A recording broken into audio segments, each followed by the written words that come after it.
Okay, so now I want to say hello, hi to all my sisters and brothers from another mother and even another father.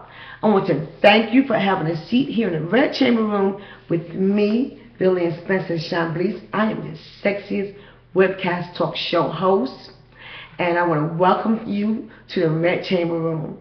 So we're coming to you live from the DMV, which is DC, Maryland, Virginia. Today is Monday, January 14th, and it has been a great day. We get ready to go into January 15th, which is Dr. Martin Luther King Jr.'s birthday tomorrow, and including mine. Thank you, thank you. Anyway, I just want to let you know that to tune in with us, stay with us in the Red Chamber Room, and you can check me out.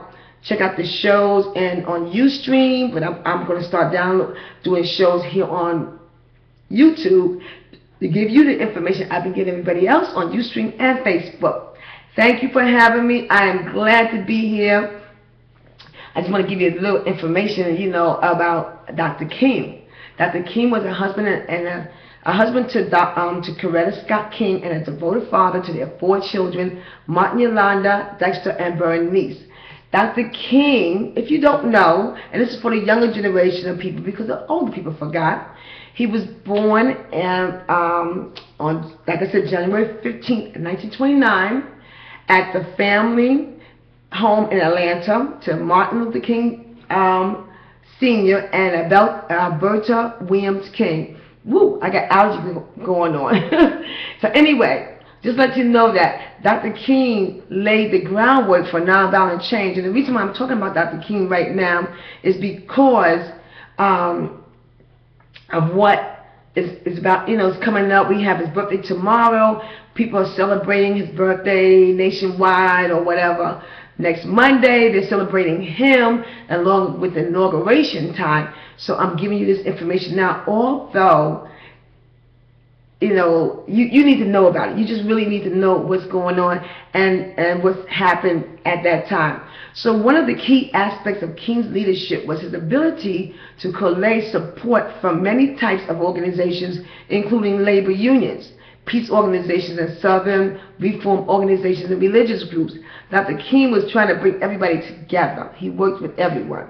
So I'm just going to give you that little piece. I'm going to give you more information next week when our show is I'll come to you next week, and the show is about, has America changed for the best? Has it changed for the best? So, as me, the sexiest webcast talk show host on the internet, I'm going to give you more information about that. But tonight, the show is really about sex and older women. Sex and older women. If you feel like you wanted to, well, no, you can't call in because it's not live. But the show is live on Mondays. Next week, we're going to be live Monday at 7 o'clock. You can go to Ustream TV Ustream.tv / The Red Chamber Room and come to me live. And you can always call in during the live show, and the number is 240-765-7334. You can also send me an email. Send me an email to theredchamberroom@gmail.com. Visit my website at www.theredchamberroom. Go to my blog on blogspot.com, The Red Chamber Room there also. Look at me on Facebook, Twitter, and stay here in contact on YouTube. And also, for those of you who like to sponsor your business and you want to get it out there a little bit more, contact me in the Red Chamber Room and we can talk. Got information for you. And yes, next week we have the Ravens. Yay! So the Ravens and the Packers are playing. Then we have 49ers and the Falcons. I love football. I am a football fan. I always tell women, if you want to meet a man, go to a football game live. So anyway, I want to just ask the women this question. Let me get on down here to where I need to be, because I'm kind of confused. Why are women not having sex when they get older? Why? What's going on? So let me give you a little sexual healing facts. Sexual healing. Are you sexually satisfied? Are you sexually satisfying your partner, men? Well, let me inform you, ain't nothing like some good old sexy fun with your partner. Nothing like it. Make sure you're getting your sex on, and know that sex is a fantastic aerobic exercise that improves the circulation and works the heart. Okay? Ladies, we are always crying about our waistlines, aren't we? Yes. To get rid of your waistline, you can have sex. Your partner will know exactly how to help you lose the inches around the waistline. So find that person who is good for your waistline, and let your waistline be good to you. So here is what sex can do for you. From an older generation, I know the young people already know. From an older generation of people, sex can clear your complexion. Because as you get older, your complexion get a little bit of, jacked up. And it can boost your mood, because women who are not having sex are like, and I even want to get away from them. So you can boost your mood and you can enjoy your life. It'll also help you to cut your risk in cancer. And it'll help you with heart disease and other health hazards, okay? And it'll take you out of depression. You'll be walking around feeling good like, la, la, la, la, la. What's wrong with her? What's wrong with that bitch? Oh, she needs some sex. That's what you'll be saying about the next woman, because you're getting your freak on, baby. And always have yourself a glass of wine. Tonight we are drinking us a red wine, and it's I got the bottle right here, and it's halfway gone. It is called an Autumn Red, and it's a 2007 Virginian wine. I love it, love it, love it, love it. So make sure when you come to the live shows that you have yourself a glass of wine, because we're gonna toast every time you show up. So I'll be toasting you. Anyway, so women, you gotta get your sex on. You gotta have some fun. Make sure that you have an intriguing partner if you're having sex, so you can have a fantastic orgasm. Just give it to them. And travel. That brings it on too. So, like I said, always have a glass of wine. Here we go. What in the world is going on? Why are women not having sex when they get older? By the time a lot of women reach the age of 50 to 55, they slow down on sex. By the time they are 60, they stop screwing. Why? Now listen to my older generation of women, and you can listen too. When you do not have sex, you will cling to something else. You will become emotionally attached to something like eating all the time, shopping, spending money you don't need to spend, talking, blah, blah, blah, blah, blah. You won't sleep good at night. You'll be angry all the time. You'll be all depressed. You'll have anxiety and sadness and a whole lot of other different things. So you got to get your sex on, ladies. I don't care how you do it. You must allow yourself to have sex. You must allow yourself to feel again. Reaching an orgasm will help you and make everything in your life seem a lot better. It will. Sexual activity for older adults is the thing. I know the young generation probably say, ew. No, ain't no ill nothing about it, baby, because it's sex that got you here, me and you. If it wasn't for that, we wouldn't be here. So think about it. So it's not no ill. And so, sometimes people are like, oh, I got pain here, I got pain there. Well, learn how to work your body around it, okay? If you're having sexual problems, talk to your partner. Women have reported the following problems, the reason why they're not having sex. They have a low sex desire. Women also have vaginal lubrication difficulties. That means they're dry, like dust. Lubricate, that's all. And they don't reach a climax. But you gotta figure out these ways. There are so many different things you can do. Most older women do not talk about sex. A woman's body will change due to the causes of menopause as she ages. So, if you're not having sex, like I said, what are you doing? You add all other stuff to your body. Some women say, oh, I got a pain in my hip. Let me put this down for a minute. Some women, oh, I got a pain in my hip. I got a pain in my back. So, but here's some positions you can get into. You got to turn to the side. Let them hit you from the back, from the sideways.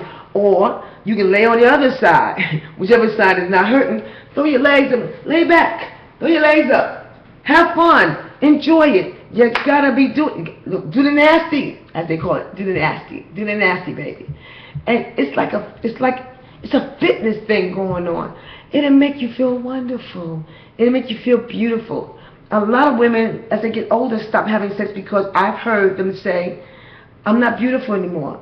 I get all this fat hanging out. Well, the men don't mind, as long as they can get some poutine, right? So the men don't mind. Just get your sex on. You know, women, if you can't get that on, you can always go to the pleasure chest. I'll find some kind of toy store and get you some toys. Or you can use 4 fingers and more. And you can get your sex on. There's just so many different things you can do for yourself. Let me tell you.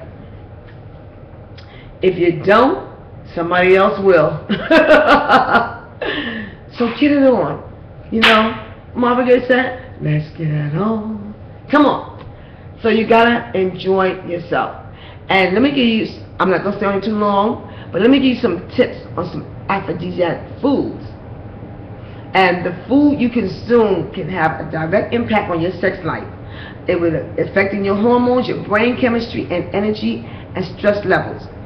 Some foods have psychoactive properties, others arouse because they are psychologically suggestive, and some can actually increase blood flow to the genitals. So it make you, get your thing on, you know. The men get hard, women get wet. And if it does not have all that aphrodisiac effect, at least you're eating something healthy and it's good for you. So let me tell you about asparagus. You know that long green stem with that little thing on the head, like a little teeny, like an itty bitty penis. Like a long skinny thing, like a long skinny penis with a little itty bitty head on it. And it's the asparagus, and it stirs up lust in men and women. Did you know in the 19th century France, bridegrooms would serve 3 courses of the sexy asparagus at their prenuptial dinners? Why? Apparently for a good reason. Asparagus, for a good reason. But asparagus is also a good source in potassium, fiber, vitamin B6, vitamins A and C, and thiamine and folic acid. But the latter is said to boost histamine production, necessary for the ability to reach orgasm in both sexes. Yes. Then you have the almonds. Regarded as a fertility symbol for those of you who want to have a baby, the aroma of almond, I love the smell of almond, supposedly arouses passion in females, and it does in me. All I gotta do is sniff.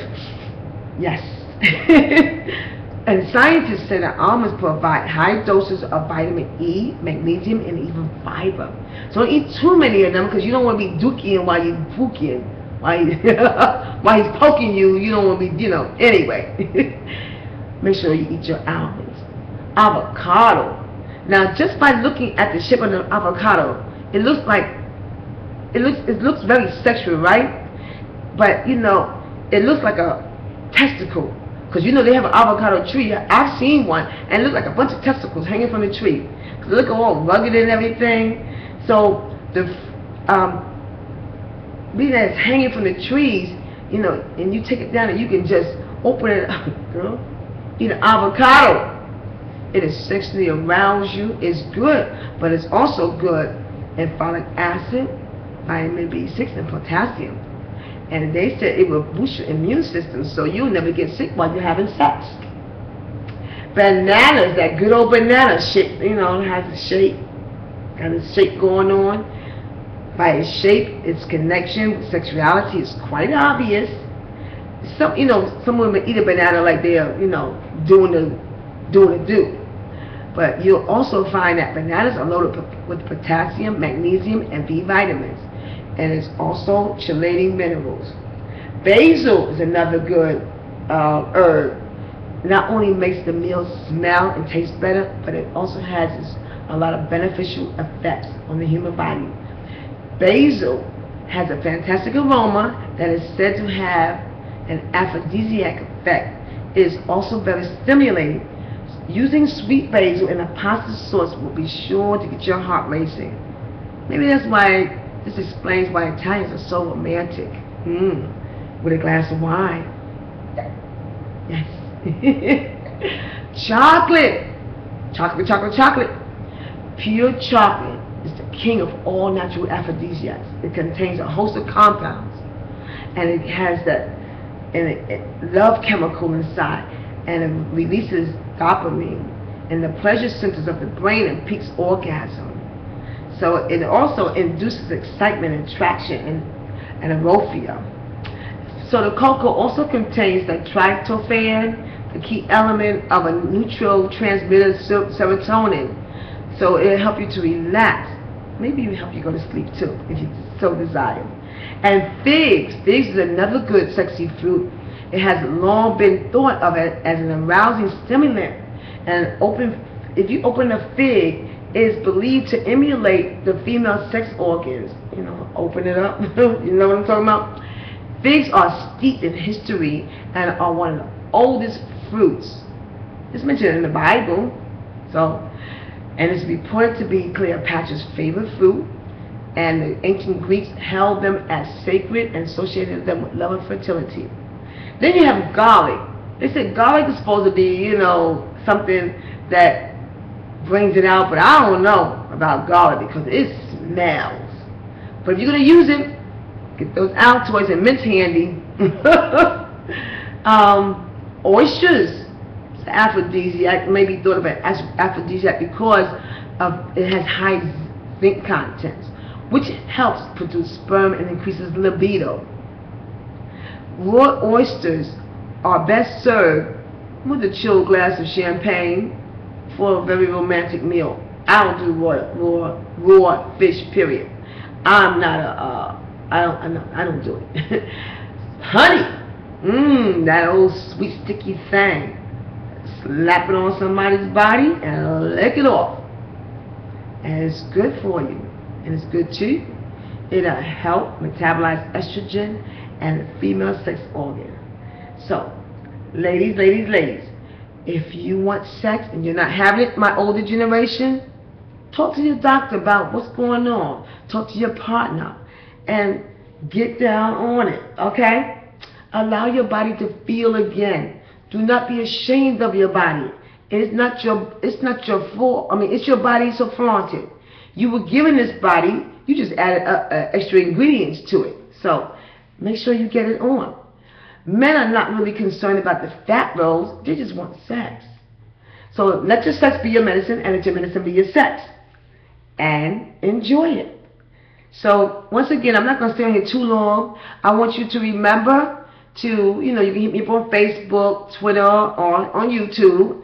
Tell me how you like this little segment I did right here.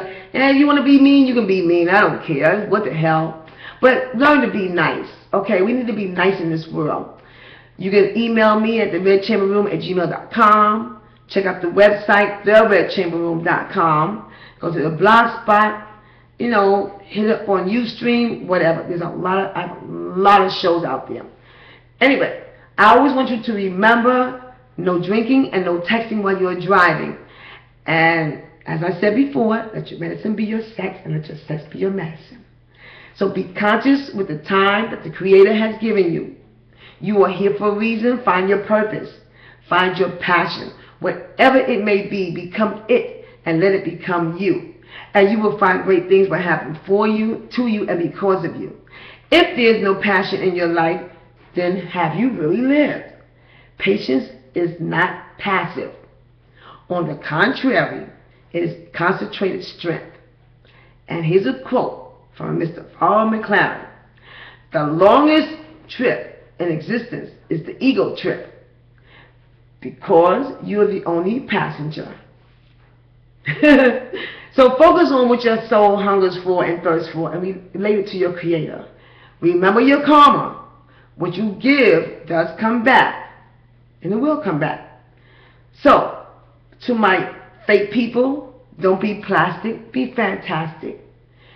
Please be kind and use your mind, because you never know who may have to wipe your behind. See you next week, or maybe I'll see you later on this week. I'll be back. Tune in and watch the game, ladies. If you want to meet a man, go to a football game. But if not, watch them on TV and watch them bend over those little tidy pants. So, peace to you all. Have a good night, because I am out of here. Smooches.